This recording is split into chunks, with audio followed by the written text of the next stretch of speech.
एक गोष्ट सांगतो, पूर्ण डोकं हादरून जाईल. त्यासाठी व्हिडिओला शेवटपर्यंत पहा.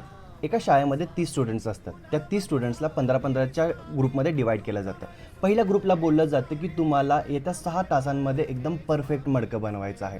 तिथेच दुसऱ्या ग्रुपला बोललं जातं की येत्या 6 तासांमध्ये तुम्ही वाटेल तितकी मडकी बनवू शकता. आता रिझल्ट आहे. ज्यांना परफेक्ट मडकं बनवायला लावलं होतं ना, ते सतत चेंजेस करत राहिले, सतत बदल करत राहिले आणि त्यांनी त्यानंतरनं अतोनात मेहनत करून एक सुंदर मडकं बनवलं. तिथेच दुसऱ्या ग्रुपमध्ये ज्यांना जास्तीत जास्त मडकी बनवायला लावलं होतं, त्यांनी तब्बल 200 मडकी बनवलं. त्या 200 मडक्यांपैकी 198 मडकी त्या एका मडक्यापेक्षा खूप सुंदर होती. तर या गोष्टीमधून एक गोष्ट शिकायला मिळते की कधीही परफेक्ट गोष्टीची वाट पाहत बसू नका. सुरुवातीपासूनच बरेच चेंजेस करायचा प्रयत्न करतो, असं करेल तसं करेल हे सगळे प्लॅनिंग करत बसतो आणि त्याची सुरुवातच नाही करत.